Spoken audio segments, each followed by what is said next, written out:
Yo, what's going on, yo? I'm JBHOOPS, and today I got my Bigboard 2.0, and I'm dropping it just before March Madness really kicks off. I've put together my top 60 prospects into 6 tiers, and let's just get right onto it with some honorable mentions. So I think I have around 45 honorable mentions. Some of these guys are freshmen that I'm not sure will declare for the draft, as well as some other guys I think have a chance to be drafted, or I just haven't watched enough of them. I also want to give a special shout out to Trevor in Brazil. I've put him in the honorable mentions as he got injured early on and is out for the season, but he's definitely an NBA talent, so these guys are my honorable mentions. Alright, now let's get right into tier 6 with my prospects ranked 60 through 41. Starting us off at 60, I have Grant Nelson, the 6'11 junior out of North Dakota State. Nelson is an exciting talent that blew up on social media because of his incredible highlight plays of posters and self-created shots. He can finish, handle the ball, and create for himself, and he's solid defensively. His 3-point shot needs some work, and he's incredibly right-hand dominant, but he's a fun player and could definitely be a second-round pick in the draft. At 59, I have Kevin McCullough Jr., the 6'6 wing out of Kansas. He's an excellent defender and provides a bit of everything on the floor. He's a really strong finisher and has the strength and foot speed to guard 2 through 4. Kevin McCullough Jr. is a really important piece for Kansas, and with a strong tournament could solidify himself as a real second round prospect.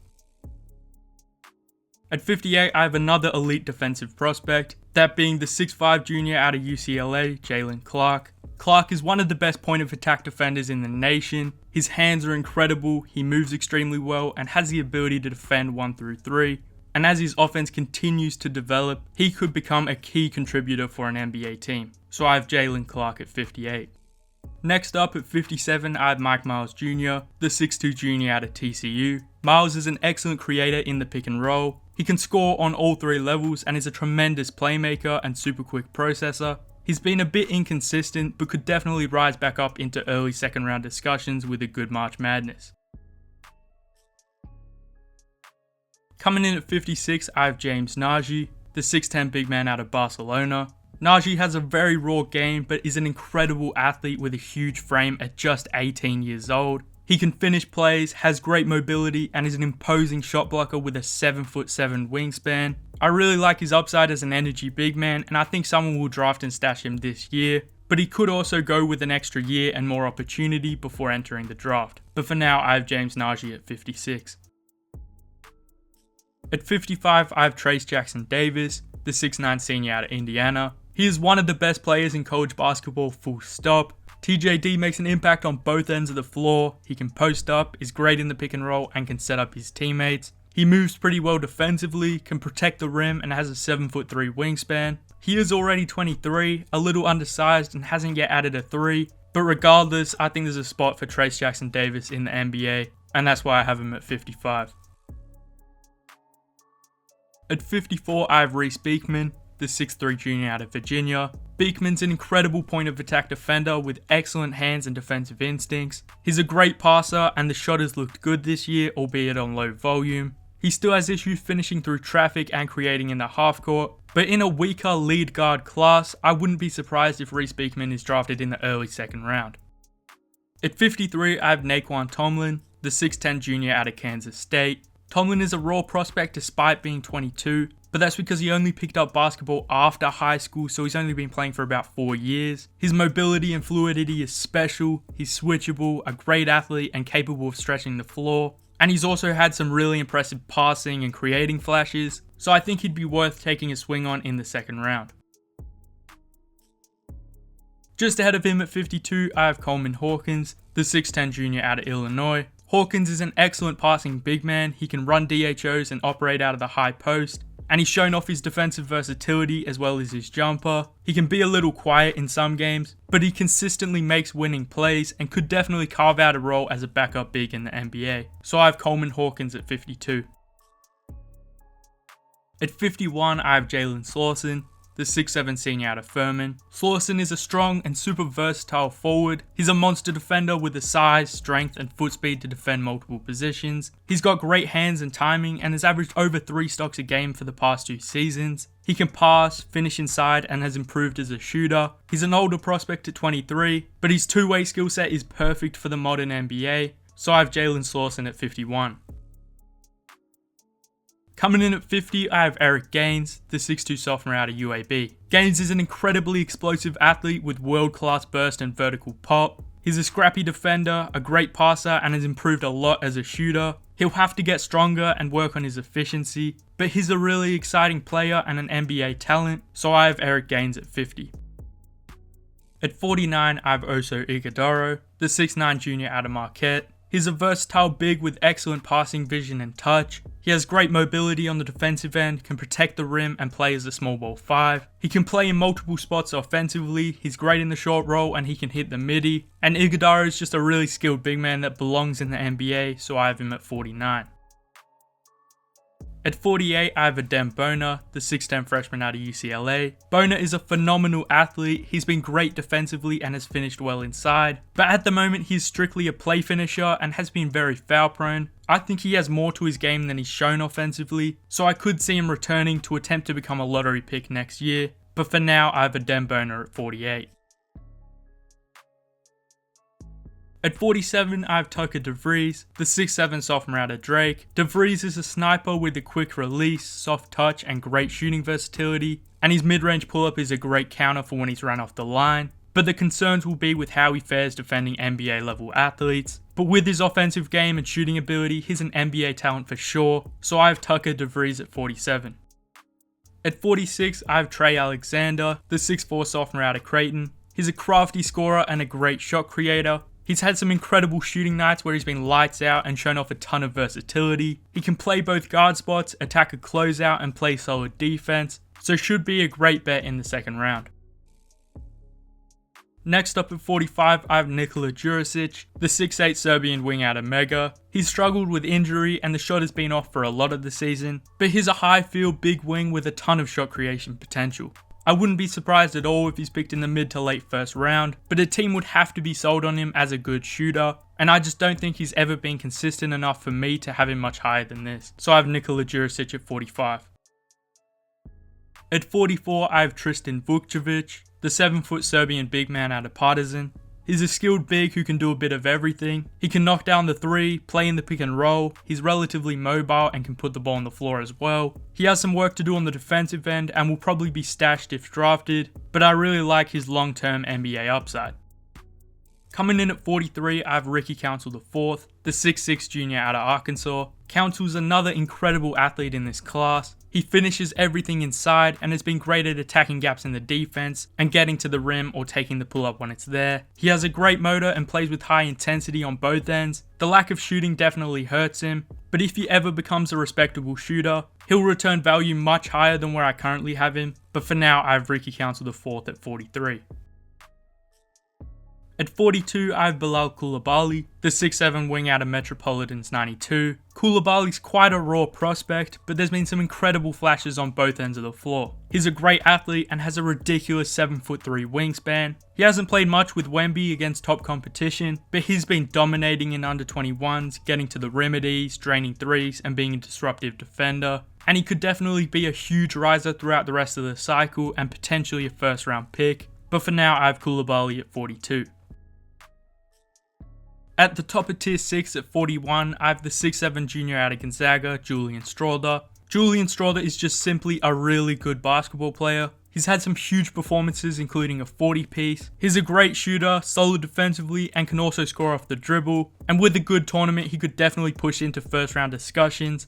But for now, I have Julian Strawther at the top of tier 6 at 41. Now moving on to tier 5 with my prospects ranked 40 through 21. At 40 I have Rayon Rupert, the 6'6 wing out of the New Zealand Breakers. Rupert was great in the preseason but really struggled during the regular season. But he's a great defensive prospect with a 7'3 wingspan as well as an intriguing offensive game, although he is still very raw. I'm quite low on him comparatively, I just think he's further away than a lot of people think, but for now I have Rayon Rupert at 40. I have Terrence Shannon Jr. at 39. The 6'6 senior out of Illinois is an excellent athlete and a terror in transition, and his burst and speed in the half court is a real weapon. He can shoot the 3, drive and pass off of a live dribble, and he's also very active and disruptive on the defensive end. He's been on draft radars for a while and he's putting it all together at Illinois, so I have TSJ coming in at 39. At 38, I have Jordan Walsh, the 6'7 freshman out of Arkansas. Walsh hasn't been very productive offensively, but he's still been really good defensively and has an insane 7'3" wingspan, as well as the instincts and IQ to be a great defender at the next level. He's a fair bit rawer than I anticipated and could return to be a lotto guy next year, but the flashes have been impressive and I think it'd be worth gambling on his upside in the late first or early second round. At 37, I have Brandon Pajemski, the 6'5 sophomore out of Santa Clara. He's a super well-rounded offensive guard with 3-level scoring ability. He's a really incredible shooter who can shoot off the catch and off the dribble. He's crafty, a good passer, and he competes on D and on the boards. And he might rise up even higher once I watch more of his game. But for now, I have Brandon Pajemski at 37.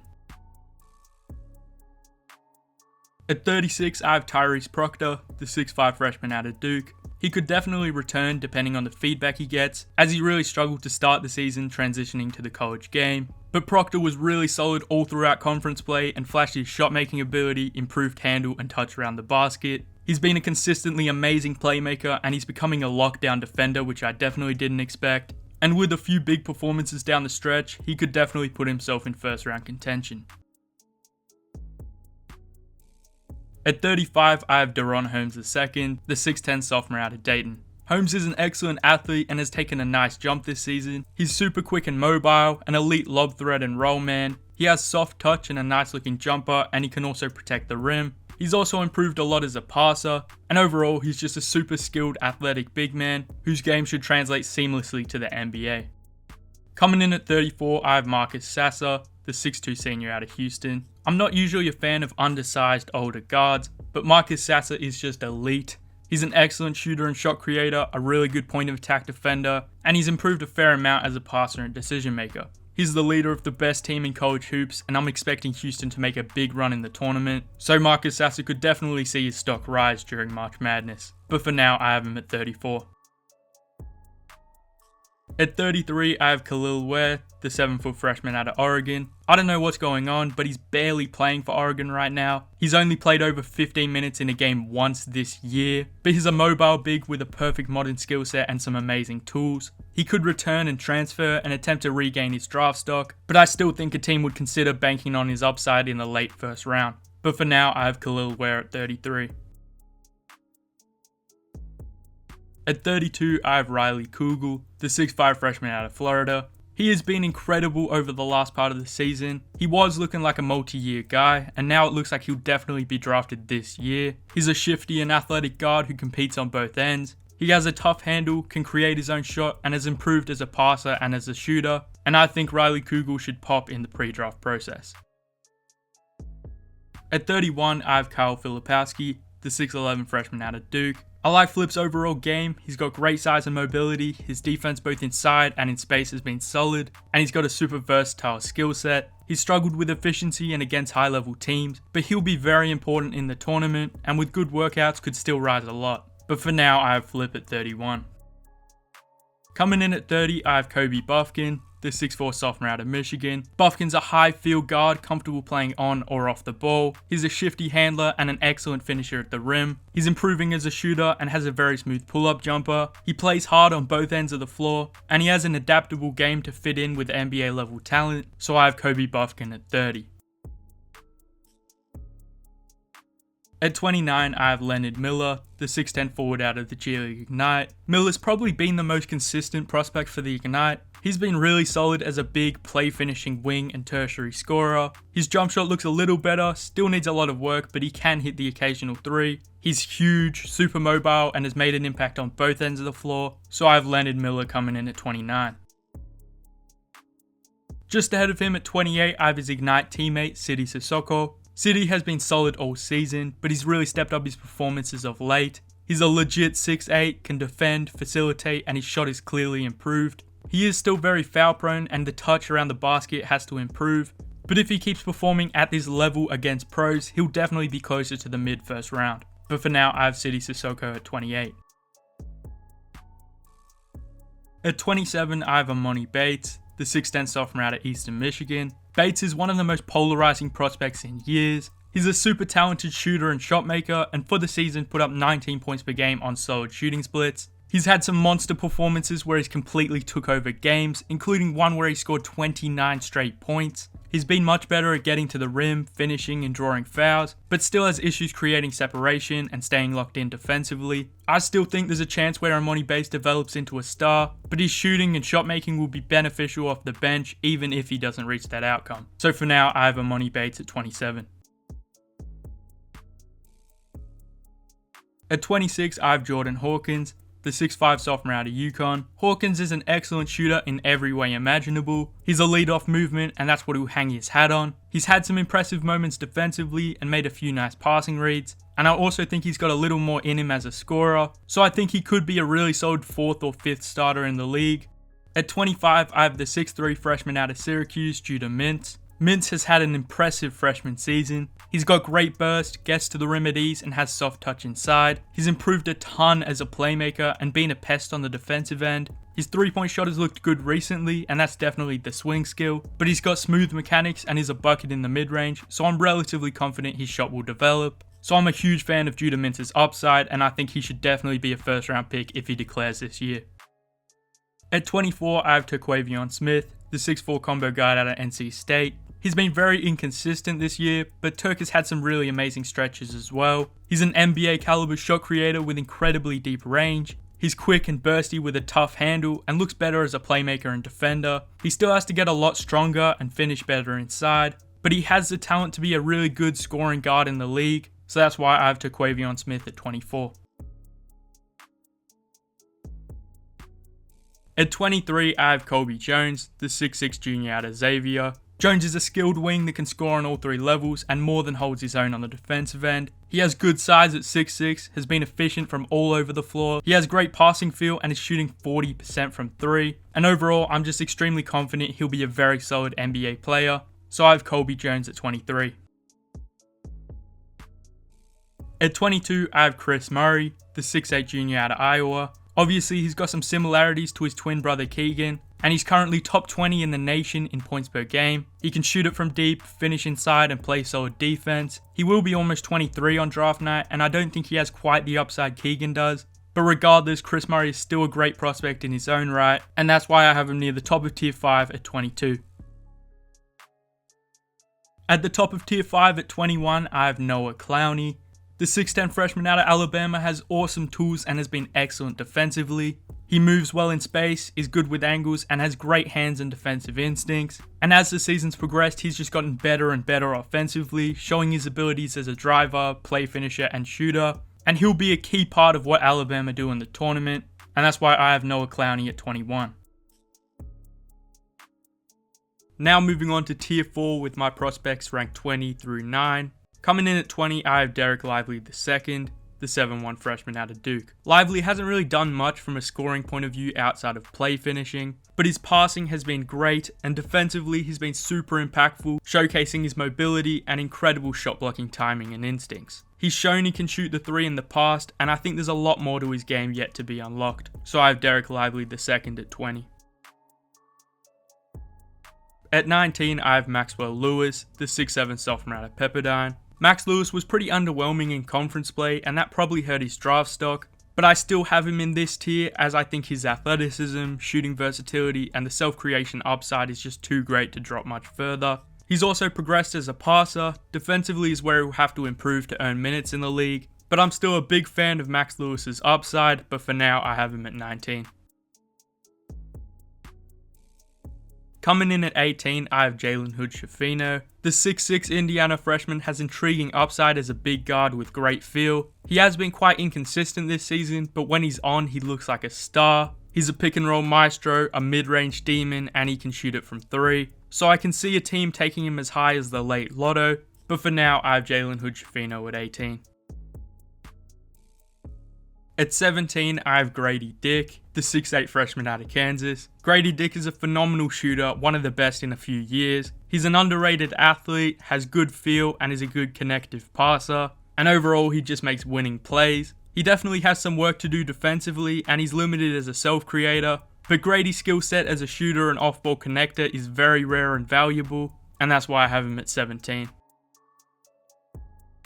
Just ahead of him at 16, I have Jet Howard, the 6'8 freshman out of Michigan. Jet Howard is another excellent shooter. He's had some nice moments creating for himself, and I really like what he can do off handoff actions. He has a quick trigger, but can also curl, get to the rim, or hit the mid-range pull-up. His balance, vision, and defensive consistency need a lot of improvement, but overall there's a lot to work with, and I think he has a good chance of being selected in the lottery. Coming in at 15, I have Derek Whitehead, the 6'7 freshman out of Duke. Derek has had a really rough freshman season with multiple injuries, limited minutes, and adjusting roles, but he's still been able to showcase his top tier ability as a shot creator and shooter, and he's had some promising defensive games as well. He is a tough one to rank. He's really struggled getting to the rim and clearly isn't back to himself from an athletic standpoint, but I believe he'll work his way back and really find himself in the league, so I have Derek Whitehead at 15. At 14, I have the 6'6 Ohio State freshman, Bryce Sensabaugh. Bryce is an absolute bucket. He's a super efficient jump shooter from the mid-range and from 3. He's improved as a passer and has some sneaky bounce. He does settle for a lot of jumpers and has some work to do on the defensive end, but there's a lot to like with Bryce Sensabaugh's game, and he's a special shooter and shot maker. At 13, I have Taylor Hendricks, the 6'9 freshman out of UCF. Hendricks has had an incredible freshman season. He shot the ball really well, was handling, finishing, and being impactful guarding in space and protecting the paint. He has a perfect skill set to fit on almost every team, and should be heavily considered in the late lottery. So I have Taylor Hendricks at 13. Coming in at 12, I have Anthony Black, the 6'7 freshman out of Arkansas. I really like Anthony Black's game. He's a phenomenal passer with excellent size and feel. He's a really versatile defender with excellent hands, and he's also a great athlete too. The jump shot is the swing skill, and the lack of shooting limits him as a driver and half-court creator. But in saying that, I'd still bet on his size, athleticism, and feel, so I have Anthony Black at 12. Cason Wallace comes in at 11. The 6'4 Kentucky freshman is one of the best guard defensive prospects in a long time. He's been locking dudes up, knocking down threes, and setting up his teammates, although he did really struggle shooting it in conference play. But he's a great finisher inside, has looked comfortable on or off the ball, and he just looks like another Kentucky guard who will elevate his game in the league. So I have Cason Wallace as my 11th ranked prospect. At 10, I have Gregory Jackson II, the 6'10 freshman out of South Carolina. I've really liked what I've seen from GG. He's the youngest guy in the class, and the flashes of his handle and self-creation have been really impressive. The shot looks good, he can finish inside, and he's had some good moments defending in space and protecting the rim. GG might be a bit of a longer term project, but I think in a good NBA development system, he could become a great player, and that's why I have GG Jackson II at 10. At the top of tier 4 at 9, I have Nick Smith Jr., the 6'5 freshman out of Arkansas. Obviously he's a bucket, can shoot it from deep, and has incredible touch inside and on his floaters, but he's also had some struggles defending on the perimeter and blowing by defenders to get to the cup. But since returning from injury, he's put up some excellent performances and could definitely still be a top 5 or 6 pick. But right now I have Nick Smith Jr. at the top of tier 4 at 9. Now onto tier 3 with my prospects ranked 8 through 4. These guys are all so close for me and I flip them every day pretty much. But right now as I'm recording this, I have Jarris Walker at 8. The 6'8 Houston freshman has been a key part of the best team in college hoops. I also just dropped a scouting report on Jarris Walker, so you should check that out for a full breakdown. But real quick in this one, he's been a monster defensively and done a bit of everything on the offensive end. I like to see him be more aggressive, taking it strong to the rim, as he does settle for a lot of floaters. But his defensive versatility, processing, touch, and jumper have solidified him in my top 10, and I wouldn't be surprised if he goes as high as 5 or 6. At 7, I have Brandon Miller, the 6'9 freshman out of Alabama. Brandon Miller's in-season development as a driver and finisher has been incredible. He struggled to get inside and finish through bodies early, and he lacked that necessary burst and vertical pop, but he's been able to mitigate these issues with his change of pace, crafty finishes, and better shot selection. And as a result, he shot over 60% from 2 during conference play. He's obviously an incredible shooter. His handle and fluidity is impressive, the passing has been good, and defensively he's been solid all year. He's been one of the best players in college basketball, won SEC Player of the Year as a freshman, and even though he's a bit older than some of the other prospects and is limited by his lack of rim pressure, Brandon Miller is a phenomenal prospect and has a good chance to be a top 5 pick. At 6, I have Asar Thompson, the 6'7" wing out of the Overtime Elite. Playing alongside his brother on the City Reapers, Asar has been excellent. He won the league MVP and finals MVP for a good reason. We know what he can do as a slasher and finisher. Defensively, he's been a monster, averaging 3.5 stocks in just 27 minutes a game. His jump shot has improved a lot, and he hit 15 threes in his last 4 playoff games. Yes, the competition level isn't great, but even against high-level pros in the offseason, he was dominating, and I think Asar Thompson is still an elite prospect despite his flaws, and that's why I have him ranked at 6.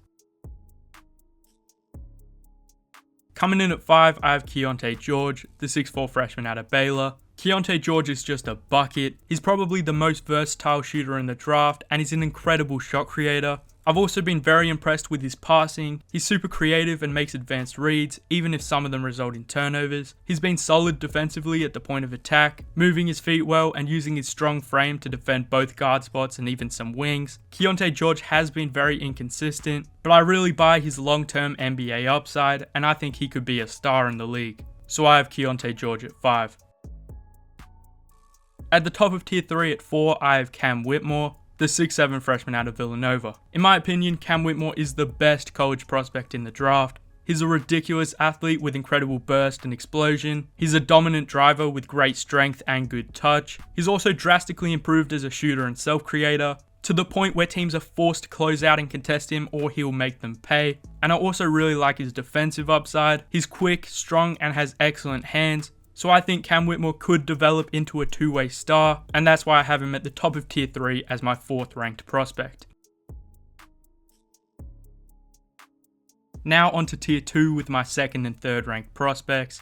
Starting it off at 3, I have Amen Thompson, the 6'7" guard out of the Overtime Elite. The top 2 guys in this draft are often talked about as generational talents, but I also think Amen Thompson is in that category. He had a great season for the best team in the OTE. Absolutely no one can stop him getting downhill. His handle looks tighter, and he's been great defensively and as a primary playmaker. And he's even drained a few smooth looking jumpers, although there's definitely a tier between him and Asar as shooters. He'll have similar concerns as Asar Thompson. The competition level isn't ideal as he's playing against younger guys, but again, he is a top 3 basketball athlete of all time. And Amen Thompson is immensely talented and has a ton of upside, so he is right up there pushing for a top 2 spot, and personally, he's a lock to be in my top 3. So obviously, I have Scoot Henderson at 2. The 6'3" guard out of the G League Ignite has continued to look like a star. I think he's absolutely ready to dominate the NBA. He can get whatever shot he wants, and has been impacting the game even when his jumper isn't falling. Doing that through his advanced processing ability to set up his teammates and through his intensity and effort on the defensive end. And Scoot also has the ability to take over games at any moment. He can will his way to the basket, create separation off the bounce and shoot it. He's going through a pretty rough stretch right now, but he's still got a firm hold on the number 2 spot. And I think he'll have a historic rookie year, and that is why Scoot Henderson is my number 2 ranked prospect.